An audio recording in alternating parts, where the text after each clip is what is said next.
ব্যক্তির অভিশাপ থেকে দূরে থাকবেন। এই 4 ব্যক্তির অভিশাপ যদি আপনার গায়ে লেগে যায় তাহলে আপনার জীবন ধ্বংস হয়ে যাবে, দুনিয়াতেও আপনি ধ্বংস হবেন, আখিরাতও আপনার শেষ হয়ে যাবে। এজন্য এই 4 ব্যক্তির থেকে অভিশাপ থেকে আপনি দূরে থাকবেন। নাম্বার 1 নাম্বার হচ্ছে পিতামাতার অভিশাপ কখনো নেবেন না, কেননা পিতামাতা দোয়া করলেও কবুল, বদদোয়া দিলেও আল্লাহ তাআলা কবুল করে নেন। আমরা বুখারী শরীফের জুরাইজের ঘটনা শুনেছি। সে বড় আবেদ ছিল, কিন্তু নামাজ পড়তে দাঁড়িয়েছেন, মা এসে ডাক দিয়েছে, কিন্তু শেষ পর্যন্ত নামাজে দাঁড়িয়েছিলেন, সে মনে মনে চিন্তা করতেছেন নামাজ শেষ করে তারপরে মায়ের কথা শুনবো।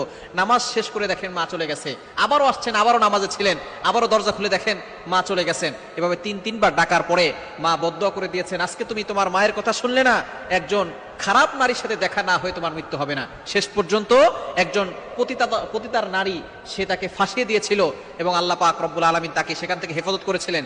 এই যে মায়ের বদদোয়া কাজে লেগে গিয়েছে, সে জেনে হোক, বুঝে হোক, না বুঝে হোক, বদদোয়া যে দিয়েছে সেটা কাজে লেগে গেছে। এই জন্য অবশ্যই আমাদেরকে সতর্ক থাকতে হবে। মা বাবা থেকে কখনো অভিশাপ নিব না, তাদের সাথে সুন্দর ব্যবহার করব, সব সময় ভালো ব্যবহার করব।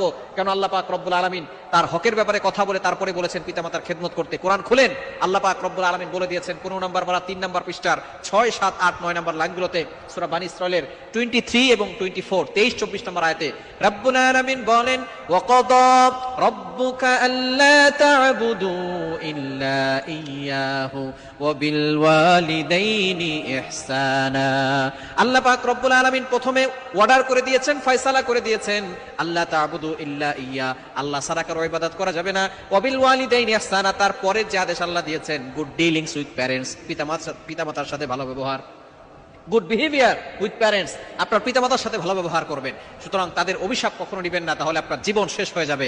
নাম্বার 2, দ্বিতীয় নাম্বার হচ্ছে মাজলুম ব্যক্তির বদদোয়া আল্লাহ তাআলা কবুল করে নেন। কখনো কারোর উপর জুলুম করবেন না। অসহায় যে সকল মাজলুমগুলো আছে তাদের অভিশাপ কখনো আপনি নেবেন না, তাহলে কিন্তু আপনি বিপদে পড়ে যাবেন। এবং 3 নাম্বার হচ্ছে ভিক্ষুকের বদদোয়া নেবেন না। ভিক্ষুক যদি আপনার উপর অভিশাপ করে ফেলে, আপনার হাতে এখন গাড়ি আছে, বাড়ি আছে, কোটি কোটি টাকার সম্পদ আছে, যে ভিক্ষা করছে, আল্লাহ পাক রব্বুল আলামিন তাকে কোটিপতি বানিয়ে আপনাকে ফকির বানাতে 1 সেকেন্ড আল্লাহ সময় লাগবে না। আজকে আপনি অহংকার করছেন, দাম্ভিকতা দেখাচ্ছেন, একজন ভিক্ষুক আপনার গাড়ির সামনে, লক্ষ টাকার গাড়িতে আপনি চলেন, ভিক্ষুক এসে বলে আমাকে 10টা টাকা দেন, আপনি 10টা টাকা দিতে পারেন না, তার সাথে খারাপ ব্যবহার করেন। আজকে সে যে থালা নিয়ে বসে আছে, এই থালা আপনাকে ধরিয়ে আল্লাহ তাআলা রাস্তায় বসাতে পারেন। এজন্য অবশ্যই সতর্ক থাকবেন, ভিক্ষুকের অভিশাপ কখনো নেবেন না। 4 নাম্বার হচ্ছে ঠকে যাওয়া ব্যক্তির অভিশাপ।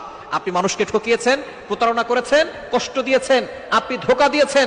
নবীজি সাল্লাল্লাহু আলাইহি ওয়াসাল্লাম জানিয়ে দিয়েছেন, মান গশশানা ফালাইসা মিন্না, যে ধোঁকা দেয় সে আমার উম্মত না। সুতরাং ঠকে যাওয়া ব্যক্তি, ধোঁকা খাওয়া ব্যক্তি, সে যদি বদদোয়া করে ফেলে, অভিশাপ করে দেয়, আল্লাহ পাক রব্বুল আলামিনের কান করায় সরাসরি আযমে গিয়ে নক করবে, আর আল্লাহ তাআলা আপনাকে দুনিয়া থেকে শাস্তি দেওয়া শুরু করবেন। আখিরাতে ভয়ঙ্কর শাস্তি রয়েছে।